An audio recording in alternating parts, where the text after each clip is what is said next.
there. Almost didn't see you there. We got quite a lot of explaining to do here on the channel, don't we? Ugh. So, I think this is your explanation as to why I have not been around for almost another 2 months.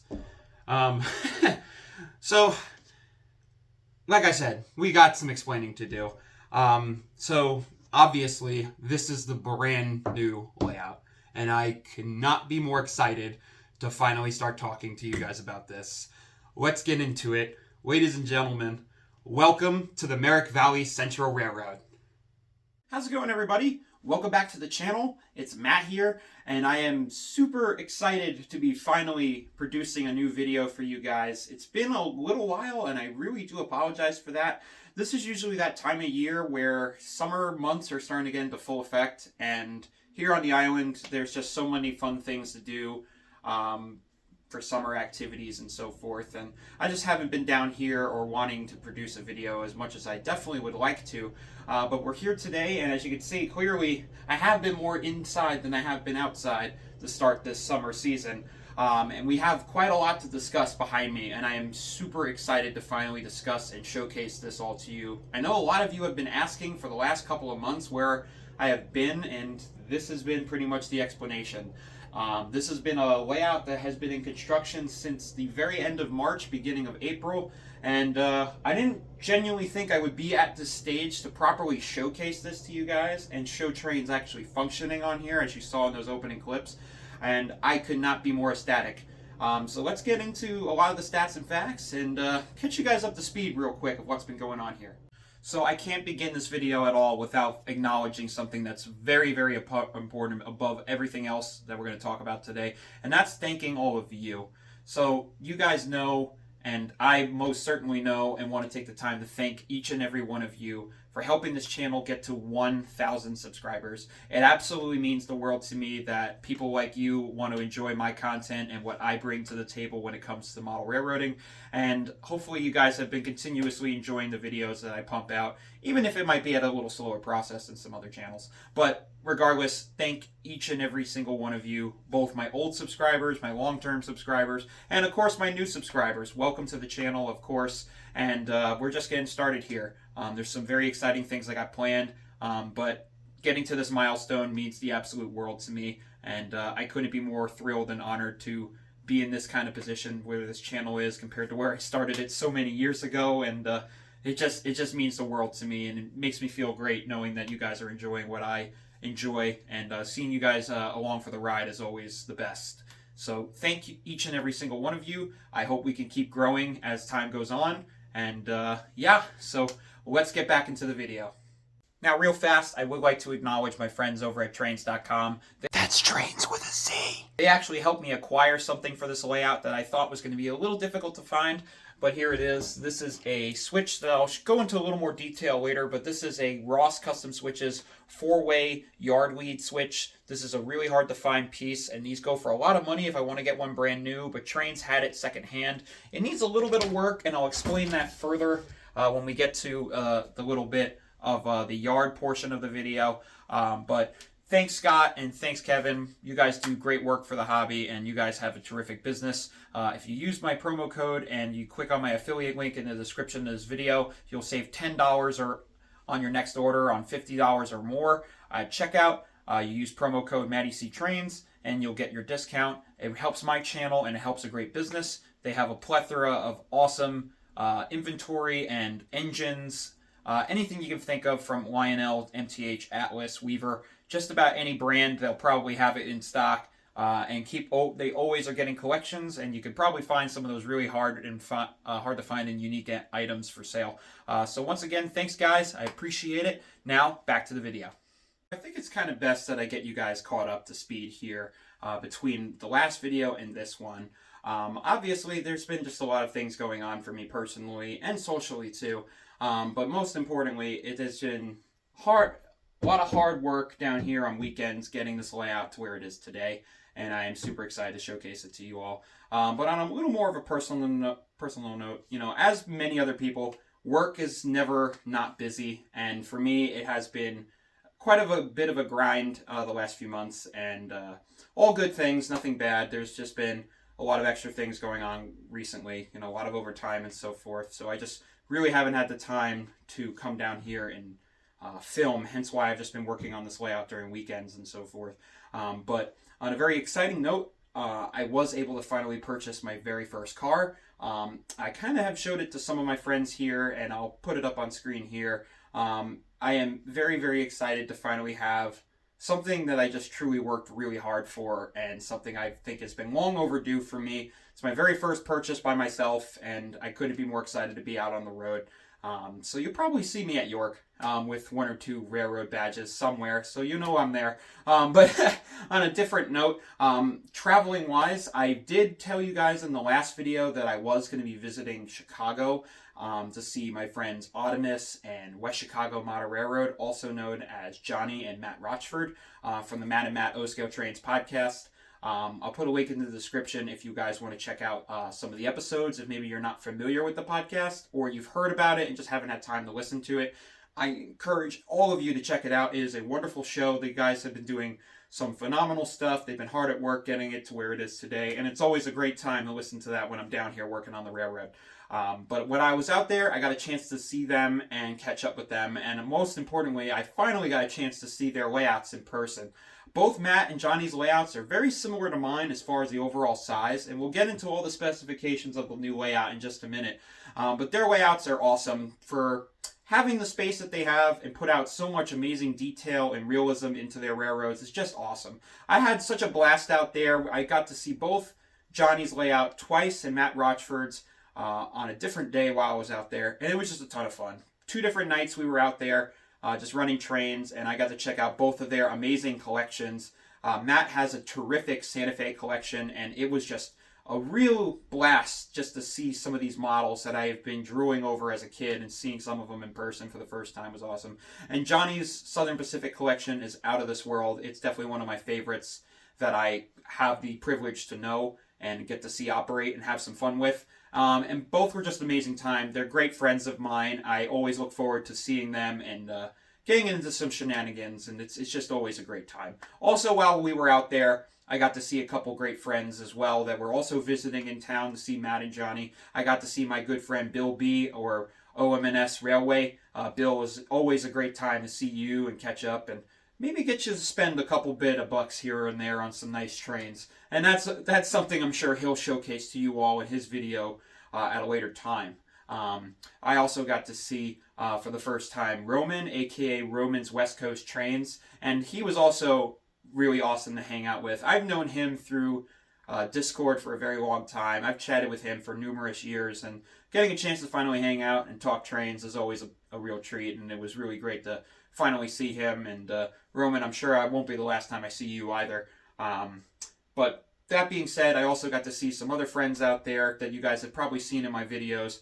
We also checked out a couple awesome hobby shops. I got to see America's Best, Chicagoland Hobbies, and I also got to see another great store, Denny's Trains. It was a real blast to get a chance to see all of these very unique and very well thought out stores. I also got to see Berwyn's Trains and Hobby. That was another really impressive store to finally see in person. And I gotta say, if you are in the Chicago area, definitely give all of these stores a check to check out. They are great. Sadly, I have to tell you guys, as of the recording of this video, Chicagoland Hobbies is unfortunately getting out of the business. They're going to be around for a little while longer, and they're doing some liquidation sales. And I encourage all of you to give Greg some support. He has unfortunately decided to step down, but he's still got some great deals going on, and maybe you can find something that you've been eyeing for a while, and he probably has it for a great price. I highly encourage you. All the folks over there at that store, terrific. Also, I got to see my friend Tim,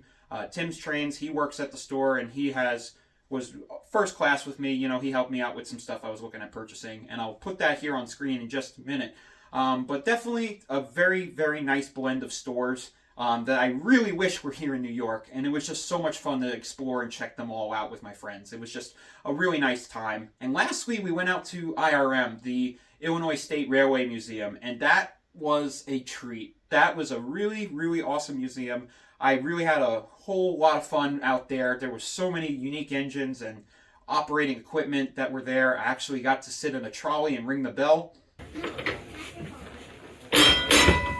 That is so satisfying. And that was a real treat as well. That was just something I really didn't think I get to do, go into a railroad museum, but it was a ton of fun. Great collection of rolling stock and locomotives. It is definitely one of the best, if not the best, railroad museum I have ever visited, and I encourage anybody who's in the area or planning to make a visit to Chicago or just Illinois in general, definitely stop by. They got some really cool, awesome things going on at that museum, and they have a great group of people running it as well. But that being said, let's talk about some of the new items I acquired before we start talking about what's behind me. Lastly, before we finally start talking about the layout real quick, here's just a couple little new acquisitions I acquired while I was visiting Chicago. And I'll have them up on screen here. I'll pan around. I actually picked this up right here. This is probably the most exciting thing I acquired while I was out there. So what we have here is a New York Central TMCC 260 Mogul from Lionel. This is an engine I have been wanting for quite a long time. This is from the original run from 2005 or so. And as you guys know, we have a very exciting new release from Lionel that just dropped this month. The Legacy 260 Moguls, a certain engine that runs out in a farm field, was released. And yes, if you saw my social media, I do have the engine, and we're going to be doing a very special video on that engine, and I'll be probably showcasing to you guys this as well for some of the differences in detail. But this is a really awesome engine. I've been wanting one of these since I was a little kid. These are great engines. These are very, very bang for your buck engines. They're great command control pieces, and I highly encourage you to check them out. And you saw on screen here, I picked up a couple other pieces of unique rolling stock. I'm always looking for milk cars, as you guys know. These are some of my favorite cars Lionel produces. They're just awesome. I can't get enough of them. I found another reefer car. That's from K-Line. That is a car that I've been looking for a while. And yes, K-Line makes some pretty cool cars as well. There's also a 8,000 gallon tanker that you saw on there. That is a very unique piece as well. I'm always looking for tanker cars. They're some of my favorite pieces of rolling stock to collect. And lastly is a C&O caboose that was completely scratch built, custom made. It's all wood and super detailed. And it was just one of those purchases where if I don't buy it, I'll probably never find it again. So that is probably eluding me to get into another rabbit hole that I probably don't want to get into, and my wallet will gratefully be very upset with me for that, but who knows. So that's all the stuff I acquired while I was out there. That was just a lot of fun. Like I said before, the hobby shops out in Chicago are first class. They're just a ball to go check out. Definitely try to make a day around it just to go check them all out. But that being said, let's finally get into the video and talk about the railroad. Alright, so with all the introduction stuff out of the way, I think we can finally begin discussing the layout itself. And I'm sure you guys are eager to know all the stats and facts behind me, as I am very excited to finally showcase this all to you. I do also really quickly want to take a mention to say thank you to my friends Steve and Larry. Without these guys, I don't know if this layout would be up right now. They helped me go through the entire process of building and designing this layout, and it was actually kind of a fun process relearning how to build a layout from the ground up. I learned how to do proper framing this time around. I learned how to do just the proper sizing, exact cuts, everything you need to make sure that this is a structurally sound piece of equipment here to run these trains nice and smoothly. So Steve, Larry, thank you so much. Steve, you guys know pretty well. He's been on the channel and been mentioned a few times on some of my other friends' channels. Steve has been in the hobby for a very long time. He's built quite a number of layouts in his time. And just having his expertise and guiding me through the process of designing a whole new layout, I can't thank him enough. His friend Larry is a carpenter by trade. He actually helped me with a vast majority of the lumber work here that you see. So when we started this back in late March, we started originally with just getting the bare frame done. We actually took some remeasurements of the entire space where this layout is right now. I'm going to put up on screen some of the building process here, and you can see we did a whole heap of designing and planning to get this to where it is. We started off with a bare frame, as I suggest anybody does, and that's probably the only best way to go about it. And yes, before anybody asks me, I did drill holes into most of the beams before putting the decking on the top. This is a good idea and something I emphasize doing if you're also in the process of about to start a new layout. Drilling the holes is beneficial because if you do it in advance and you do it every single beam, chances are when you're ready to start wiring, you're going to have a way easier time once the main decking of the table is drilled on. It is way easier process. It makes your life a lot easier. You have a lot more convenient spots to feed the wires through and keep your layout nice and organized.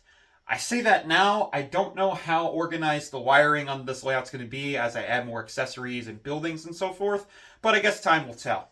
So once we got to the main overall shape of the layout, we finished with the decking, and then we got straight to work with some other items that are here on the layout that I'll get to in just a minute.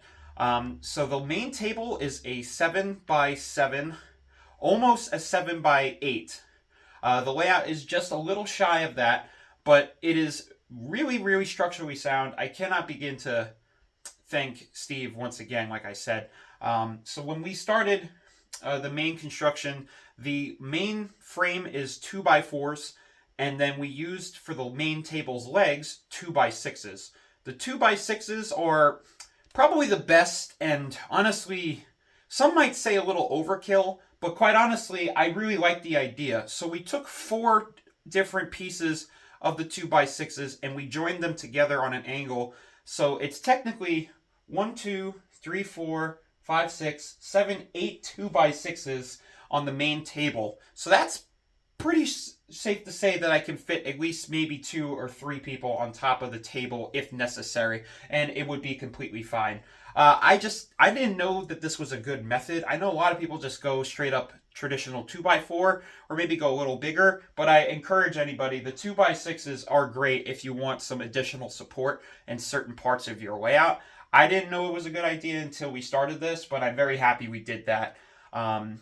Nextly was just the main table itself, I think you guys want to see.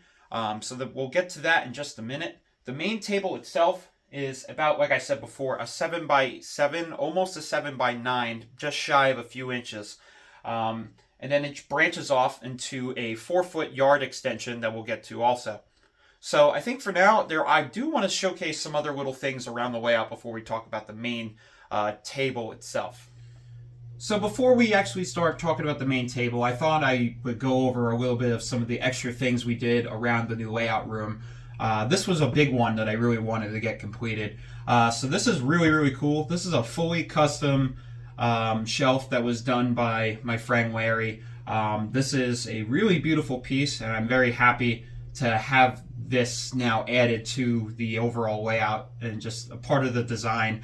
So what we have here is a big shelf that has 1x3s. These are pine, and then the board is just a traditional finished piece of plywood. This is a 4x8 sheet that's right here. And we just mounted it, they just mounted it all on there. But this was something I really wanted to add. And honestly, storage can become a problem as time goes on for collecting. It's just going to happen. Eventually you're going to have so many engines and you want to display them, but you don't know where to put them. But I really wanted to incorporate this into the new layout. So this is kind of like my idea of having a big first impression when you come down here. And that is just seeing this flow into the part of the layout. So that was a part of the design that I really wanted to do. And I think that this just was nailed and executed perfectly. So it is a couple shelves here. It's about 6 shelves here. And I couldn't be happier with it. It looks great.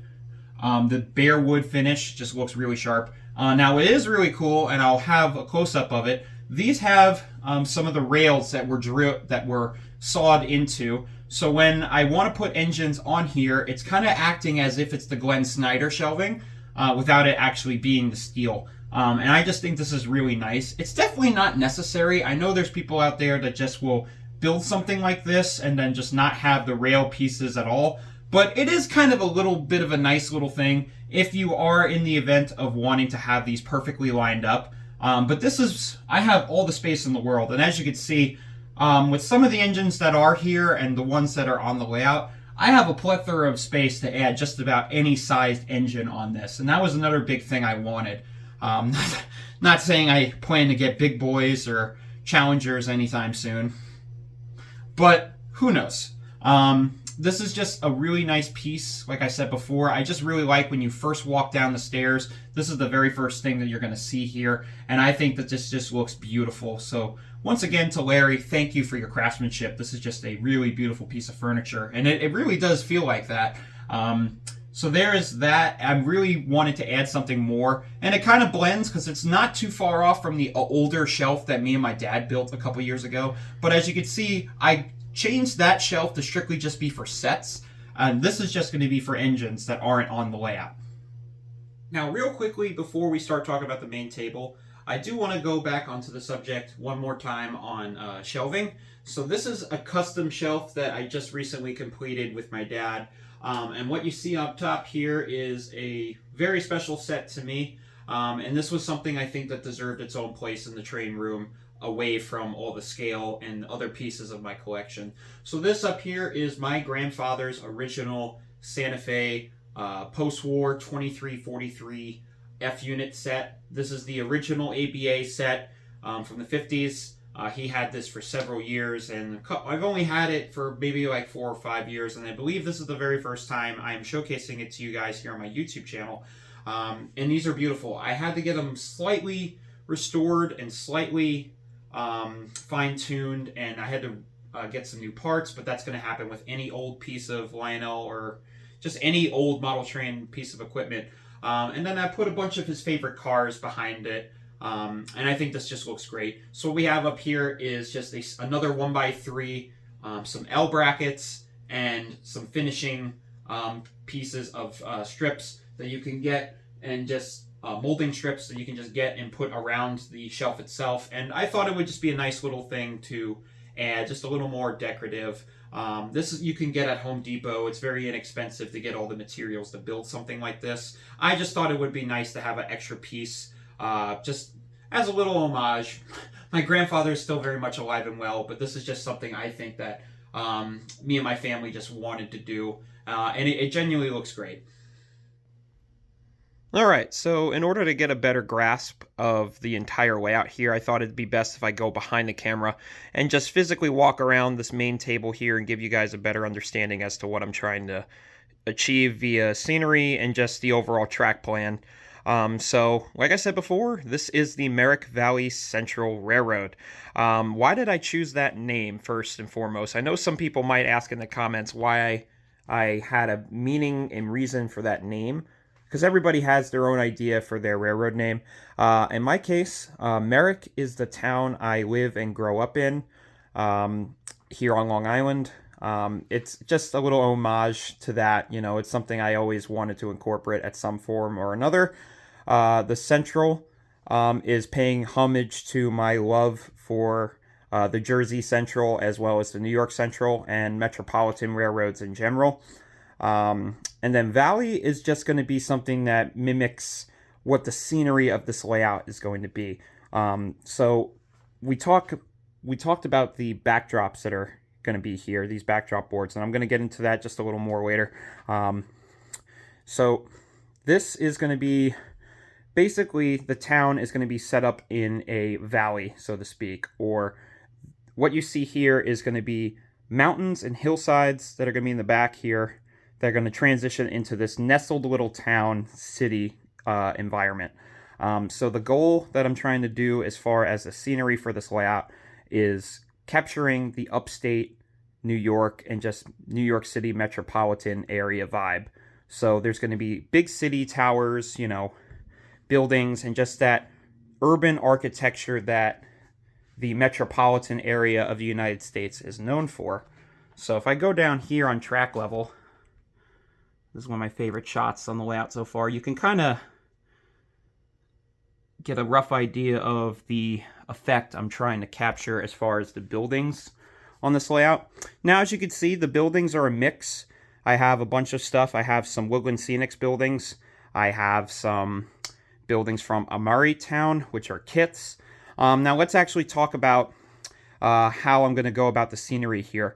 So right now, everything's kind of just in the playing around phase right now. So some buildings are staying where they are as you see this video. Others probably will be getting moved and subjected to change. Right now is actually an interesting area I want to play with. And this is going to be 2 different rows of buildings here. So there, where this building is right here, is going to be another one over here probably, and another one over here somewhere. And then same thing, I might do 2 or 3 more buildings on this strip right here. And then this whole road is going to kind of just wrap around here, going back towards Main Street, going this way where the hotel is and where the station is. And then this little cut in the back here is going to swoop around. And then we're going to go over here, which is going to be an industrial scene. Now let's talk about track, because I'm sure a lot of you are going to want to know some of the info about that. So the track that we're using is a mix of Ross custom switches and Gargraves track. So the main outer 2 loops are produced by Gargraves. And as you can see, probably one of my favorite looking realistic track that you can get in O scale. Now I know some people might come out and say that, you know, some people prefer the Atlas track or even the MTH real scale tracks. And those are good looking pieces of track for sure. Gargraves, at least to me, is a mix of both of those, but it's on the more budget-friendly side because Atlas and MTH scale tracks, though I don't really recommend MTH scale tracks, but they are good when you use them the right way. But Atlas can get a little pricey. And you know, the Gargraves is just relatively available. I bought all of the track that you see here as far as the main curbs and the straightaways on this layout. I got it from my friends over at Train World. They're one of the leading suppliers for Gargraves track and a lot of their product. So if you go on their website, you can find just about any curve radius that Gargraves makes. So what we have here on the outside loop is 072 and the inside is 063. So this layout is pretty well equipped to run just about any kind of rolling stock and just about any size locomotive, which is really nice. That's definitely something I wanted compared to the original layout. So that was a big plus for me. Now, as you can see, we have some switches here. We saw before, you saw this here. This is my Ross custom switches double crossover. This is a absolutely awesome piece to have. I'm very happy with this. Currently, it's not wired up. I bought this secondhand from a friend of mine. This needs to get the switch machines, and then I have to wire this up so I can switch them over. Right now, I can still do that. They are manually controlled at the moment, which is okay. Not a bad thing. But if I want to power that up, you know, that's not terribly hard. You get a couple of the switch motors for either side. So one motor for one switch, one motor for the other switch, and you kind of get where I'm going at, vice versa, if you want to power up everything to make this move and operate smoothly. Ross, to me, makes the best switches in 3-rail. I know that's subjective as well. Atlas makes some great switches as, also. But to me, I think Ross just aesthetically pleasing to me. These just look really great. I love these. I got a couple more that I got coming. So we have a couple pieces here. So you see the straightaways here are done deliberately. Specifically, the outside straightaway you see right here, that was custom cut, which is another thing I like about the realistic track, whether you're using Gargraves here or Atlas or MTH. You can cut these to size to make it fit specifically for your dimensions of your layout, which is really nice. So this is about a 13.5-inch straightaway here. Now that was done deliberately because over here where the J-class is, there's another straightaway of that same dimension, but this straightaway here is temporary. This is going to get taken out, and it's going to be a switch that leads off towards my yard area, which we will discuss in just a moment. But that is going to be nice to have. Now, the only other part of the track plan that isn't finalized yet, I have to still acquire it. This last curve that you see right here that comes off the straightaway here, this little piece right here is going to get taken out, and we're going to have a curved Ross switch that comes around here. Not completely hugging the main line where it'd be a clearance problem for engines, but there will be a switch that comes off here and wraps around this way just a little bit. And this is going to be my industrial siding area, just my downtown industrial area of the layout. So I'm going to have a little spur here so I can put maybe like 4, maybe 5 scale boxcars or something, just to add a little extra fun if I want to do some realism and do some point-to-point industry operation, so to speak. Very loosely. It's not like a full-fledged point-to-point like some people can do on their layouts, but you know, it's fine what it is for right now. And then you saw before the pop-up hole that's right here at the beginning of the video. It's closed up right now, and I do plan to scenic around this so you don't see it as well. But right now it's kind of obvious because I showed you. But, you know, from angles you don't really notice it. Like right here, you don't really see the hole there, which is nice. But that's good. That was built intentionally because where the observation car is, there's going to be a single track tunnel mountain. This whole corner right here is going to be put in. And it's going to be a tunnel portal right about there to right about over there. And then this big mountain's going to kind of cave in down. That's something I want to have.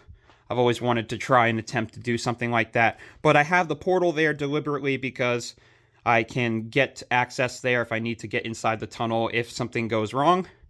I do have access behind these walls here, and we'll talk about those in a second. I have access to get around here if need be, which is nice.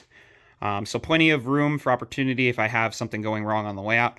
Hopefully that doesn't happen. Now, real quickly, the overall theme and aesthetic, like I was talking about earlier, this is set. This layout isn't necessarily set and it's going to be scenic towards a specific railroad. Mostly it's going to be centering around East Coast Metropolitan railroads. So anything from Long Island Railroad that you guys know me for, to Jersey, to New York Central, to Reading, or Pennsylvania. Railroads like that is mostly what I'm going to be trying to mimic here. And the overall aesthetic of the layout is going to be set anywhere from late 20s through the 30s into the early 40s, right before World War II. So that's kind of the aesthetic I'm going for, and as well as transition era too. So because you guys know me, I try to start to run everything. But that's the overall aesthetic. I just love that time period with railroading. The 20s and 30s are so interesting. Obviously, you can see all the antique cars that are around. That's just a era in time I love capturing, and not a lot of people model that fully, so I'm trying to do that. But yeah, guys, so that is the rough overall look at the current railroad. Now we're going to move on to talking about these backdrop walls here, as well as we're going to talk about this whole side. Okay, so let's discuss these and why the heck they are here. So these are not supposed to be out of place. These are not supposed to be some weird thing I'm trying to do here. So what we have here are some extra sheets of plywood I had lying around after we finished the main construction of the table here. So these are 2-foot high pieces of plywood, about 4x8 sheets that we had lying around that we chopped down. So these are 2 foot high, and they're actually going to get a little higher than what they are right now. They're probably going to go up another couple inches here, just right before this sign up here. And these are going to be acting as support walls for my backdrops. So I'm going to be trying to finally do backdrops for the first time on my way out. A lot of people do this, you know, it's nothing new, but this is kind of something that you see prior to the actual sheet being put up. So this is just going to be a nice addition to the layout. I've been wanting to do this for a while. It's going to capture the overall immersion more when you come down to the layout, and just brings you more into this little world that we're building here, so to speak.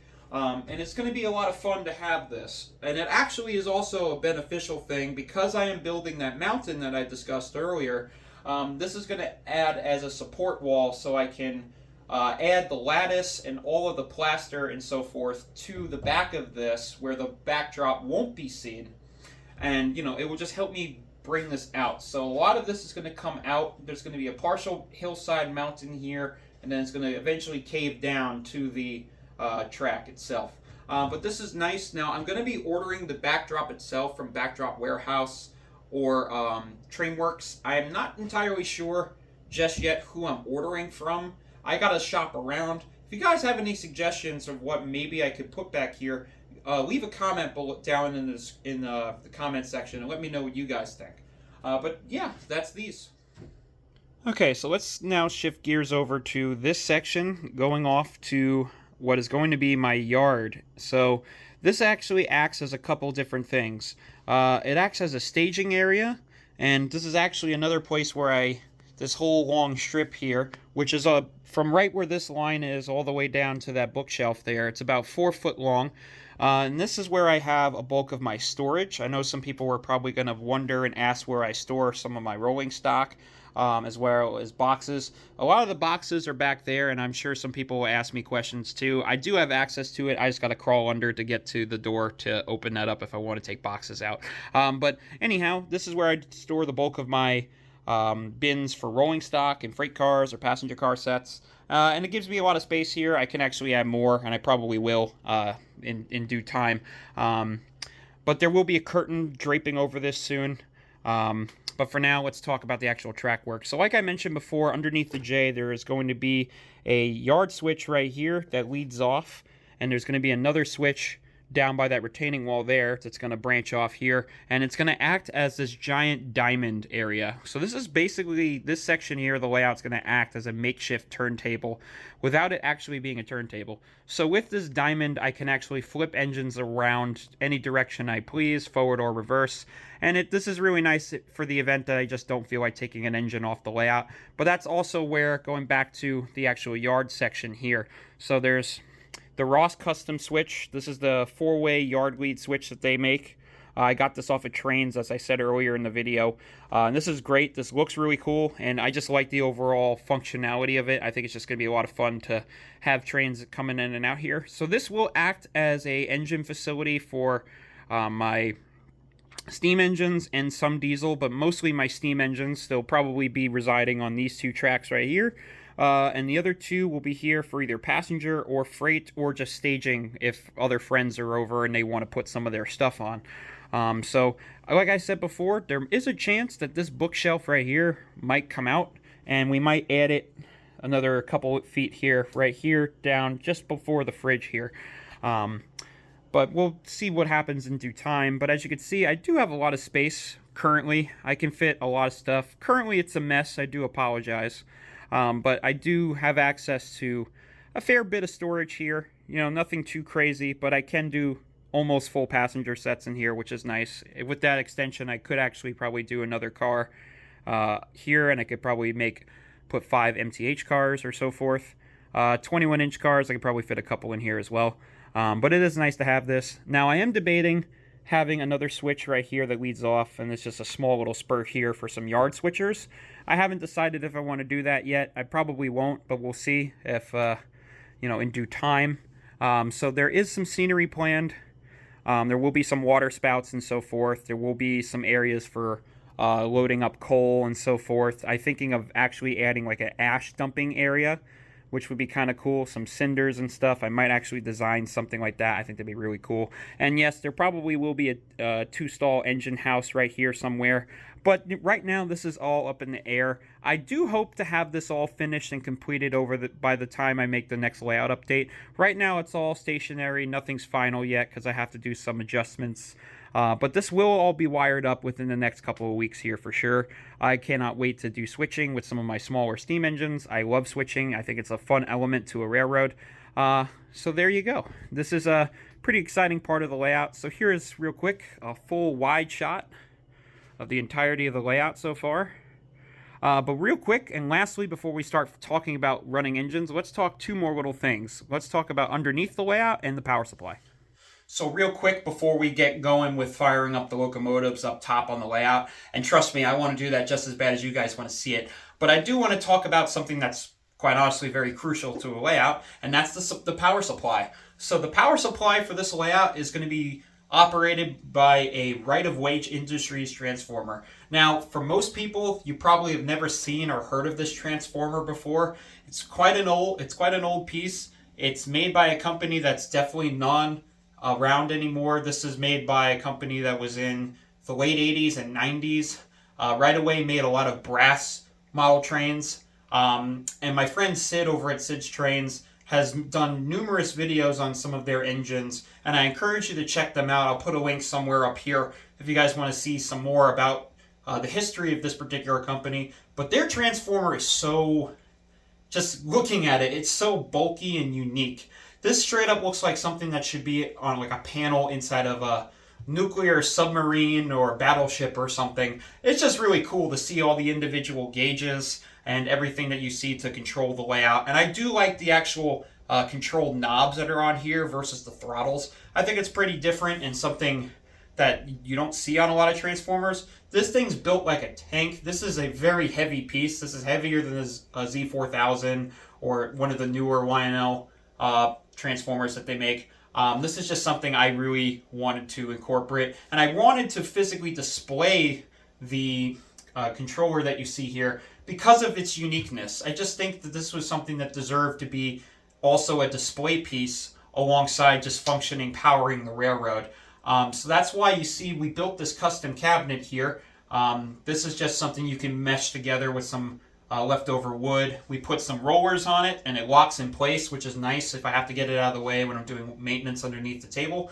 There is a opening door right here, and that will reveal another transformer that we have. So this is a refurbished ZW, and this is going to be using power to supply all my accessories. So my buildings and maybe some operating accessories that I want to do, and just basically control all the lights so that the one transformer here, though it very much can handle it, it just would be nice to have a little less stress on itself and only focus on powering the main lines.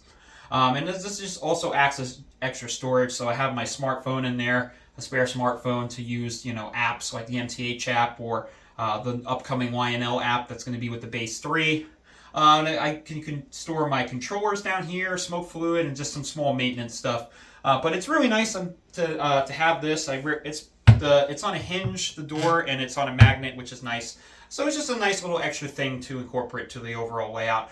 This thing can have about 400 volts, if not more. This thing has plenty of voltage for everything, and this is solely just powering the two main lines. Also, real quick, you can see there's lights underneath the table here. I thought that that's actually kind of beneficial for me, and it's something I encourage others to do. I got these little light strips that you can get off of Amazon or QVC or so forth, and they're controlled by a remote control. And it's just nice to have the extra lighting underneath there when you're doing work on your layout, instead of having to have a flashlight on you or something to mount on your head just to see what you're doing with electrical. It's just nice to have the full illumination down there, and these are really bright. Probably get these for around $15-20 in like pack of 2, pack of 4 or so. And you can, if I remember what they're made from, I'll put a link to purchase them in the description of this video. But that being said, like I said, the layout's getting powered by MTH currently. It's a TIU that's powering this, so I have full DCS control currently. I can run YNL, but it's only going to be the Bluetooth engines that can run off of the app. And trust me, eventually the plan is to have the Base 3 so I can run anything, TMCC or Legacy down here too. But now, without further ado, let's get into the trains. I'll see you guys at the end of the video.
So, and with that, I think we're going to close out the video here. I am super, super excited to finally have a railroad to call my own again.